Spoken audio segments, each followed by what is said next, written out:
प्रभु यीशु मसीह के नाम से आप सबको जय मसीह की। Good evening body of Christ. फिर से एक बार परमेश्वर ने मौका दिया है परमेश्वर के वचन से बातचीत करें, उसके पवित्र नाम की जय जयकार करें। प्रभु महान और दयालु है। मेरा विश्वास है आप लोग सब अच्छे हैं और प्रभु के अनुग्रह में बढ़ रहे, सच्चाई को जान रहे और आजाद हो रहे हैं। आज सच्चाई जो है से लोग मानते नहीं है सच्चाई को। हमें किसको खुश करना है? सच्चाई को खुश करना है। सच्चाई कौन है? प्रभु यीशु मसीह है। आइए प्रार्थना के साथ इस सभा को शुरू करते हैं। स्वर्गीय पिता, आपके पवित्र चरणों में आते हैं, आपके पवित्र बलिदान को याद करते प्रभु। आपने मारा गया, हमारे पापों के लिए गाड़ा गया और तीसरे दिन जी उठाए प्रभु, हमारे लिए लहू बहाया, हमें बचा लिया, इसलिए धन्यवाद करते प्रभु। आप महान और दयालु परमेश्वर है। पवित्र आत्मा हमें मदद कर, परमपिता परमेश्वर हमें मदद कर ताकि वचनों को हम जाने और सीखे और आप में बढ़ते चले जाए। ये हमारा बुद्धि और ज्ञान से नहीं, परमपिता परमेश्वर आपके अनुग्रह कृपा से, प्रभु यीशु के नाम से आमीन।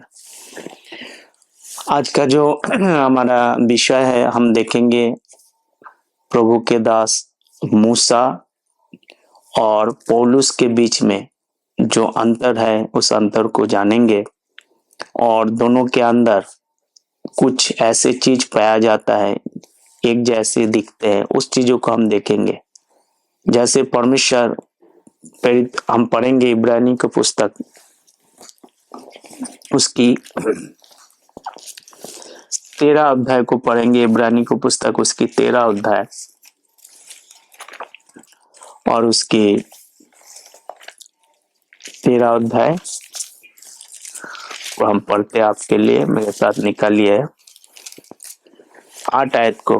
यीशु मसीह कल और आज और युगाना युग एक सा है। Jesus Christ is the same today, yesterday and forevermore. Yeshu Masih एक जैसा है, यीशु मसीह नहीं बदलता है, वो एक जैसा है। वही परमेश्वर के बारे में हम बातचीत करेंगे। हम जानते हैं प्रभु यीशु मसीह जैसे मूसा को चुनकर इस्राएलों को छुड़ाया, ऐसे ही परमेश्वर ने पौलुस को चुनकर अन्य जाति को छुड़ाया। तो दोनों के अंदर हम देखते बहुत सारे सिमिलरिटीज है, दोनों बहुत सारी चीजें मैच करते हैं। कैसे परमेश्वर ने उसको छुड़ाया, कैसे परमेश्वर ने मूसा को इजराइल के लिए चुना, पौलुस को अन्य जाति के लिए चुना, उसके बारे में हम देखेंगे। तो सबसे पहले हम निकालेंगे व्यवस्था विवरण की पुस्तक, बुक ऑफ एक्सोडस चैप्टर 2 को पढ़ेंगे और उसकी 2 का 3 आयत को हम देखेंगे। यहाँ पर व्यवस्था निर्गमन की पुस्तक, एक्सोडस निर्गमन की पुस्तक उसकी 2 का 3 मेरे साथ निकालिए। यहाँ पर तब वो उसे और छिपा ना सकी, तब उसके लिए सरकंडे की एक टोकरी लेकर उस पर चिकनी मिट्टी और राल लगाई और उसमें बालों को रखकर नील नदी के किनारे कांसों के बीच में छोड़ाई। तो हमने देखा एक टोकरी में कैसे मूसा को नील नदी के अंदर डाल दिया और इसी प्रकार पौलुस को भी प्रेरितों के काम उसकी 9 का 24 आयत को हम पढ़ते हैं। आइए निकालेंगे प्रेरितों के काम उसकी 9 अध्याय उसकी 24 आयत। आप वचनों को लिख लीजिएगा, आपके लिए काम आएंगे। इससे पढ़ेंगे। जब बहुत दिन बीत गए तो यहूदियों ने मिलकर उसे सारे मार डालने का पखंड रचा, परंतु उसका पखंड शाऊल को मालूम हो गया।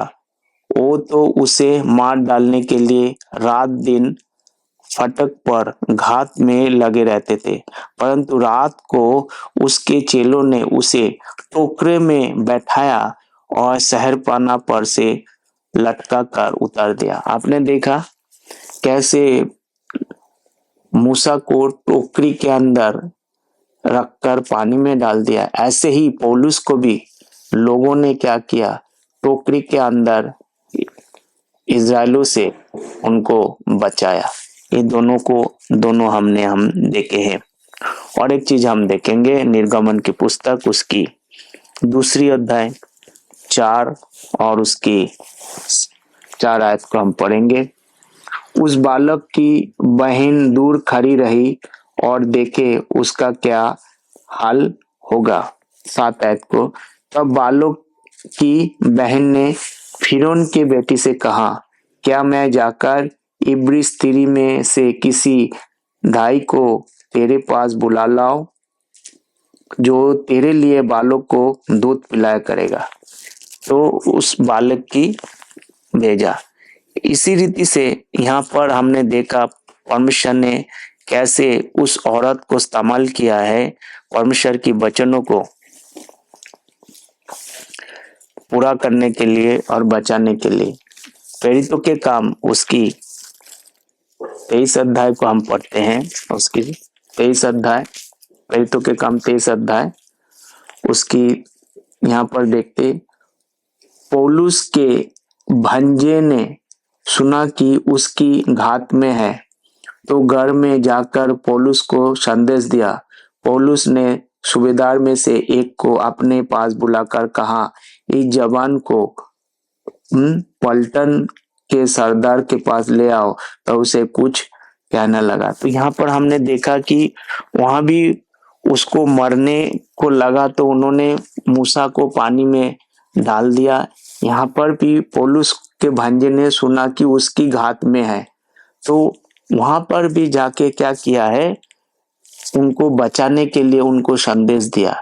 तो यहाँ पर भी जैसे मूसा को बचाने के लिए इब्री स्त्री ने क्या किया है, उनको पानी में रखा, यहाँ के उसके भंजे ने भी उनको बचाने के लिए वहां जाके संदेश दिया। अगर मैं 15 से पढ़ते तो क्या लिखा है, इसीलिए जब महासभा समेत पलटन के सरदार को समझाओ कि उसे तुम्हारे पास ले आए, मानो कि तुम उसके विषय में और भी ठीक से जांच करना चाहे तो हम उसके पहुंचने से पहले ही उसे मार डालने के लिए तैयार रहेंगे। पौलुस को मार डालने के लिए तैयार रहेंगे। जैसे मूसा को मार डालने के लिए तैयार था, ऐसे ही पौलुस को मार डालने के लिए तैयार है।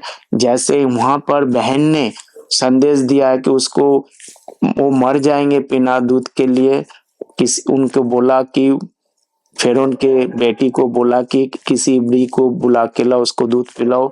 ऐसे ही पौलुस को बचाने के लिए उनके भतीजा ने क्या किया है, भांजे ने क्या किया है, उसको जाके बता दिया तो ताकि वो बच जाए। तो ये सारी तमाम सिमिलरिटी यहाँ पर आप देख सकते हैं दोनों के बीच में। उसके बाद हम गिनती की पुस्तक में चलेंगे। गिनती की पुस्तक उसकी 12 अध्याय में देखेंगे। गिनती की पुस्तक उसकी 12 अध्याय देखते परमेश्वर के वचन यहाँ पर। तो आप देख रहे हैं दोनों के बीच में कैसे एक मैचिंग है। 12 का 7 यहाँ पर देखते, परंतु मेरा दास मूसा ऐसा नहीं है तो मेरे सब घराने में विश्वास योग्य है। तो यहाँ पर हम देखते मूसा क्या है, वो एक विश्वास योग्य है। ऐसे ही पौलुस क्या है, एक विश्वास योग्य। जैसे मूसा एक क्या है, परमेश्वर पर विश्वास किया है और एक उस पर विश्वास किया जा सकता है। पहला कुरिन्थियों की पुस्तक उसकी 9 अध्याय उसकी 1 आयत, 9 अध्याय उसकी 1 आयत, क्या वो स्वतंत्र नहीं, क्या वो प्रेरित नहीं, क्या मैंने यीशु को जो हमारा प्रभु है नहीं देखा, क्या तुम प्रभु मेरे बनाए हुए नहीं। तो यहाँ पर हम देख सकते हैं प्रेरित की यहाँ पर अपने अधिकार, जैसे वहां पर गिनती की पुस्तक में वो स्वतंत्र था ऐसे ही विश्वास योग्य था। ऐसे पौलुस भी यहाँ पर क्या है, परमेश्वर के लिए एक अधिकारी है, विश्वास योग्य। क्या है वो स्वतंत्र नहीं, क्या वो आजाद नहीं, क्या मैं प्रेरित नहीं, पौलुस कह रहा है। क्या मैं यीशु को जो हमारा प्रभु है नहीं देखा, वो कह रहा है। क्या युग युग प्रभु मेरे बताए हुए नहीं, क्या मुझे नहीं बताया क्या। तो यदि मैं दूसरे के लिए प्रेरित नहीं तो भी तुम्हारे लिए हूँ, क्योंकि तुम प्रभु मेरे प्रेरिताई पर प्रियो, जैसे दोनों के बीच में आप ये फेथफुलनेस देखा कि ऐसे जैसे मूसा परमेश्वर के लिए विश्वास योग्य है, ऐसे पौलुस परमेश्वर के लिए विश्वास योग्य है। हालेलुया। जैसे उसने मूसा ने परमेश्वर को आमने सामने देखा, ऐसे पौलुस ने भी परमेश्वर को देखा और उसने बोला, पौलुस ने, परमेश्वर ने उसको बोला, हे पौलुस तू मुझे क्यों सताते हो। जैसे मूसा ने देखा परमेश्वर को, ऐसे पौलुस भी अपने यहाँ पर बात कर रहे हैं। निर्गमन की पुस्तक उसकी 35 का पहला करंथियों उसके 15 का पहला करंथियों उसकी 15 का 8 को हम देखेंगे। पहला करंथियों की पुस्तक उसकी 15 का 8 को देखेंगे। देखो 15 का 8 यहाँ पर क्या लिखा है। हालेलुया। सब के बाद मुझे को भी दिखाई दिया जो मानो अधूरे दिन का जन्मा हो। तो यहाँ भी परमेश्वर ने क्या उसको दिखाई दिया है। सबके बाद मुझको भी दिखाई दिया जो मानो अधूरे दिन का जन्मा हो, क्योंकि मैं प्रेरित में सबसे छोटा हूँ। तो परमेश्वर ने उसको क्या किया, हे पौलुस तू मुझे क्यों सताता है। ऐसे परमेश्वर ने क्या किया, उसको दिखाई दिया। पहला करंथियों उसकी 9 का 1 और फिर पहला करंथियों उसकी 15 का 1। निर्गमन की पुस्तक उसकी 33 की 11 आयत को हम देखेंगे। निर्गमन की पुस्तक उसकी 33 की 11 आयत को हम देखेंगे। देखो यहाँ पर क्या लिखा है। निर्गमन की पुस्तक उसकी 33 की 11 आयत। और लाल समुद्र से कुछ करके सीन नामक जंगल में डरे खड़े रहे। कौन से जंगल में खड़े रहे, सीन नामक जंगल में खड़े रहे। फिर सीन नामक जंगल में कुछ करके उन्होंने गुफा में डेरा किया। तो सीन नामक जंगल में क्या किया है, वहां पर खड़े रहे। प्रेरितों के काम उसकी 9 का 4 हम देखेंगे। प्रेरितों के काम उसकी 9 का 4 को देखेंगे। पौलुस के लिए परमेश्वर क्या कह रहे हैं। प्रेरितों के काम 9 का 4 इसको लिख रखिए ताकि परमेश्वर आपको आशीष दे। और वो भूमि पर गिर पड़ा और ये शब्द सुना, हे साउल तू मुझे क्यों सताते हो। तो यहाँ पर वो डर के मारे, मूसा वहां पर था, पौलुस यहाँ पर था, प्रभु तू मुझे क्यों सताते हो प्रियो। तो ये दोनों के बीच में आप ये तमाम चीजों को आप दे सकते। इब्रू उसकी 11 का 24 आयत को हम देखेंगे। इब्रानियों की पुस्तक उसकी 11 का 24 आयत को हम देखेंगे। यहाँ पर क्या कहते हैं, 11 का 24 प्रियो, 11 का 24 आयत। विश्वास से ही मूसा ने सैन होकर फिरौन की बेटी को पुत्रों कहलाने से इनकार किया। कैसे, विश्वास से फिरौन का बेटी को पुत्रों कहलाना क्या कर दिया, इनकार कर दिया। ऐसे ही प्रेरितों के काम 22 का 27 में भी मूसा के पौलुस क्या कहता है। देखो प्रेरितों के काम 22 का 27 में, प्रियो ये आप वचनों को जानो ताकि आपको सच्चाई को पता चले, पौलुस कौन है और मूसा कौन है। 22 का 27 है। तब पलटन का सरदार ने उसके पास आकर कहा, मुझे बता क्या तू रोमी है। उसने कहा हाँ। ये सुनकर पलटन ने सरदार ने कहा, मैंने रोमी होने का पद बहुत रुपया देकर पाया। पौलुस ने कहा, मैं तो जन्म से ही रोमी हूँ। क्या कह रहे हैं यहाँ पर, मैं जन्म से भी रोमी हूँ। यहाँ पर वो कह रहा है कि मैं पैसा देकर पाया, पर मैं जन्म से ही क्या है, रोमी हूँ। वो इब्रानियों का इब्रू है और जन्म से ही रोमी हूँ। तो प्रिय दोनों के बीच में आप ये तमाम जो चीजों को है आप देख सकते हैं। इब्रानी की पुस्तक उसकी 11 का 25 आयत को जब हम देखते हैं, इब्रानी को पुस्तक उसकी 11 का, तो जन्म से क्या है, रोमी है, रोमियोवासी और पुत्र है। पौलुस यहाँ पर क्या है, इब्रानी को पुस्तक 11 का 25 मेरे साथ निकाल लिया। सीखना है तो आप सीख सकते हैं, स्टडी के लिए है। आप सीखिए, वचनों को समझे। क्या कहते हैं, जन्म से मैं, इसलिए कि उसे साप में थोड़े दिन से सुख भोगने के परमेश्वर से लोगों के साथ दुख भोगना अधिक उत्तम, अधिक उत्तम। यहाँ पर कह रहा है परमेश्वर के लोगों के साथ दुख भोगना अधिक उत्तम। 26 आयत, उसने मसीह के कारण निंदित होने को मिस्रों के भंडार से बड़ा धन समझा, क्योंकि उसकी आंख फल पाने के। तो मूसा ने मिस्रियों की धन से क्या किया, परमेश्वर के साथ रहना उसने क्या किया है, अच्छा समझा है। फिलिपियो उसकी 3 का 4 और 8 को जब हम पढ़ते, फिलिपियो के पत्री उसकी 3 का 4 और 8 को पढ़ते, पौलुस भी यहाँ पर इस बात को बता रहा है कि किसके साथ रहना अच्छी बात है। 3 की 4 और फिलिपियो की पत्री उसकी 3 की 4, फिलिपियो की पत्री उसकी 3 की 4। पर तो मैं शरीर पर भरोसा रख सकता, यदि किसी और को शरीर का भरोसा रखना तो विचार हो, तो मैंने उससे भी बढ़कर रख सकता हूँ। 8वें दिन मेरा खतना हुआ, इज़राइल का वंश और बेंजामिन का। तो यहाँ पर पौलुस तमाम चीजों को एक्सप्लेन कर रहे हैं।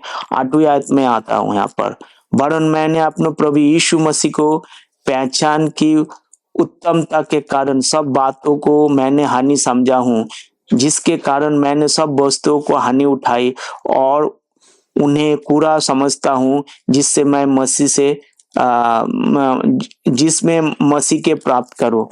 तो जो चीजों वो भाली था, यहाँ पर मूसा के लिए राजाओं का, फिरौन का जो धन दौलत को छोड़कर परमेश्वर के लिए, उनके लोगों के लिए दुख उठाना उनके लिए अच्छा लगा। ऐसे ही पौलुस भी जो अपने लिए फायदा के कारण तो सब कुछ छोड़कर मसीह के लिए दुख उठाना उसने क्या किया, सही समझा। यहाँ पर पौलुस कहते हैं, आमीन।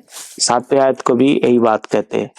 ओके, अब पढ़ेंगे निर्गमन की पुस्तक उसकी 2 की 11। निर्गमन की पुस्तक उसकी 2 की 11 को जब हम पढ़ते प्रयोग, यहाँ पर भी क्लियर कट परमेश्वर के वचन लिखा है, और उनके दल के गिने हुए पुरुष 46,500 है। जिसके पास निर्गमन की पुस्तक उसकी 2 की 11 है। ऐसा हुआ कि जब मूसा जवान हुआ और बारह अपने भाई बस्तुओं के पास जाकर उसके दुख पर दृष्टि करने लगा, तो तब उसने देखा कि एक मिस्त्री जन उसके एक इब्री भाई को मार रहा था। तो वो देखा, जब मूसा को समझ में आया तो इब्री भाई मार रहा था, उसने क्या किया, आगे जाके देखो, उसने उधर उधर कोई ना देखा तो मिस्रियों के पास मार डाला और बालू में छिपा दिया। मार के मूसा ने क्या किया, उसको मारकर बालू में छिपा दिया। ऐसे ही यहाँ पर पौलुस ने क्या किया, प्रेरितों के काम उसकी 7 अध्याय में जब हम देखते हैं प्रेरितों के काम, उसने भी ऐसे ही किया। उसकी 58 आयत में उसमें भी क्या किया है, अब फिलिपुस को मारने में क्या क्या किया था, उसने उसका हाथ था। देखो क्या लिखा है 58 में क्या लिखा है, और उसे नगर के बाहर निकलकर उस पर पथराव करने लगे। गवाहों ने अपने कपड़े साउल नामक एक जवान के पांव पे पास उतर रख दिया। साउल उसके बाद में सहमत था। 8 का 1 क्या था, साउल जैसे मूसा ने एक को मार दिया, ऐसे ही साउल ने भी क्या किया, उसको मार दिया। दोनों को बीच में आप समांतराल को देख सकता है। जैसे परमेश्वर ने उसके जीवन में जिस जिस रीति से काम किया, ऐसे ही यहाँ पर जो है पौलुस के साथ भी ऐसे ही काम किया है। प्रेरितों के काम उसकी 22 का 18 को जब हम देखेंगे, 22 का 18 को, प्रेरितों के काम उसकी 22 का 18। अब पढ़िए वचनों को, ताकि इसलिए आपको बताया जा रहा था कि आप मजबूत हो जाए और सच्चाई को जाने और आजाद हो जाए, ताकि आप परमेश्वर के वचन में बढ़ सके। और उसको देखा कि वो मुझसे कहता है कि जल्दी करके जेरूशलेम में झट निकल जा, क्योंकि वो मेरे विषय में तेरी गवाही ना मानेंगे। तो यहाँ से हम देखते हैं यरूशलेम से निकल जा, ये मेरे विषय में वो गवाही ना मानेंगे। प्रेरितों के काम उसकी 22 का 18। और इसी रीति से हम देखेंगे निर्गमन के पुस्तक उसकी 4 का, निर्गमन की पुस्तक उसकी 4। तब मूसा ने उत्तर दिया, मेरा विश्वास ये मेरा विश्वास नहीं करेंगे और ना मेरी सुनेंगे, वरन कहेंगे कि यहोवा ने तुझको दर्शन नहीं दिया। ठीक है ना, यहाँ पर भी उनके साथ वही हो रहा है कि उनके बातों पर कोई भरोसा नहीं कर रहा है। तब यहोवा ने मूसा से कहा, हाथ बढ़ा कर उसकी पूंछ पकड़ ले, ताकि वो लोग विश्वास करके तुम्हारे पितरों को परमेश्वर अर्थात अब्राहम के परमेश्वर, इसहाक परमेश्वर, याकूब के परमेश्वर यहोवा ने तुझे दर्शन दिया है। तो परमेश्वर ने क्या किया, यहाँ पर बता रहा है कि उसको क्या कर, उस सांप को उठा ले। ऐसे ही देखो पौलुस के साथ भी ऐसे ही हुआ है। 28 अध्याय को जब हम देखते हैं, उसकी 3 आयत को हम पढ़ते हैं, यहाँ पर क्या लिखा है। तब पौलुस ने लकड़ियों का गट्ठा बांट कर आग पर रखा, तो एक सांप आंच पाकर निकाले और उसके हाथ में लिपट गया।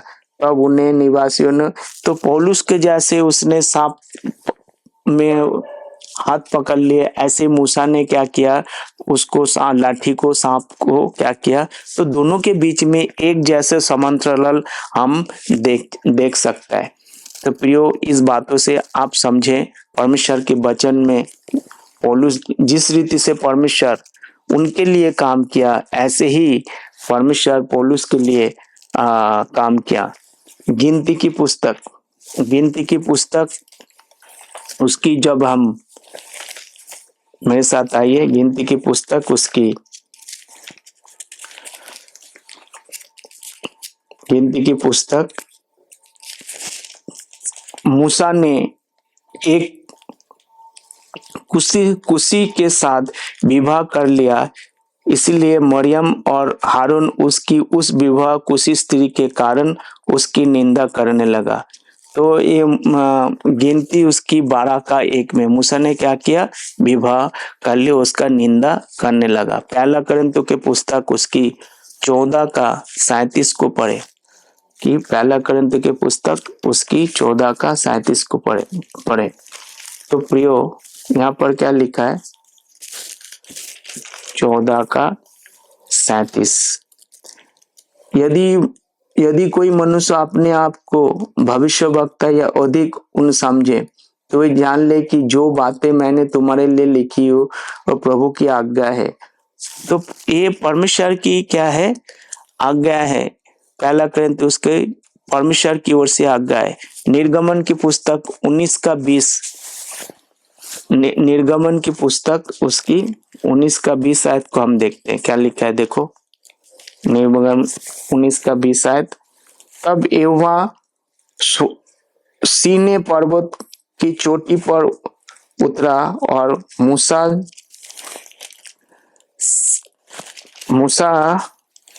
को पर्वत के चोटी पर बुलाया और मूसा ऊपर चढ़ गया। तो परमेश्वर मूसा को मिलने के लिए सीने पर्वत पर क्या किया है, गया है। हमने देखा 19 का 20 में। और परमेश्वर ने उसको क्या दिया, प्रकाश दिया। गलतियों की पत्री पौलुस को भी परमेश्वर ने ऐसे दर्शन दिया है। गलतियों की पत्री 1 का 15 में देखो क्या लिखा है, परंतु परमेश्वर की जिसने मेरी बात के घर में से ही मुझे ठहराया और अपने अनुग्रह से बुला लिया। परमेश्वर ने ठहराया, अपने अनुग्रह से बुला लिया। गलतियां उसकी 4 का 25 को देखो, गलतियां उसकी 4 का 25, यहाँ लिखा है, और हाजिरा मानो अरब का सीने पहाड़ है और आधुनिक यरूशलेम उसके तुल्य है, क्योंकि अपने बालक समेत दासत्व में है, पर ऊपरी यरूशलेम स्वतंत्र है क्योंकि हमारी माता। तो यहाँ पर क्या किया प्रियो, जैसे यहाँ पर गलतियों में पौलुस क्या किया है, जब जैसे परमेश्वर ने अरब देश में सीने पर्वत से जैसे उनको परमेश्वर ने बात किया है 1:15 में, ऐसे ही परमेश्वर पौलुस से बात किया और परमेश्वर की प्रकाश उस सीने पर्वत में ही पौलुस को दिया है प्रियो। तो मैं आपको यही कहना चाहूंगा प्रियो, यही बताना चाहूंगा कि पौलुस और मूसा, पौलुस और मूसा के अंदर जो सिमिलरिटी देखा, जैसे परमेश्वर ने उसको प्रकाश दिया है, ऐसे ही परमेश्वर ने प्रकाश किसको दिया है, पौलुस को दिया है। जिस रीति से परमेश्वर पौलुस के जीवन में काम किया, मूसा के जीवन में भी काम किया। पौलुस को परमेश्वर ने अन्य जातियों के लिए प्रेरित करके चुना, मूसा को परमेश्वर ने इज़राइल को छुड़ाने के लिए चुना। आइए, आपको समझ में आया होगा। यहाँ हम समाप्त करेंगे। प्रभु हम सबको आशीष दे, थॉमस जज को आशीष दे, गेट मिनिस्ट्री को आशीष दे। धन्यवाद करते परमेश्वर पिता हमारे विनती प्रार्थना को सुनाए। आप महान है। प्रभु यीशु मसीह के नाम से आमीन, आमीन, आमीन।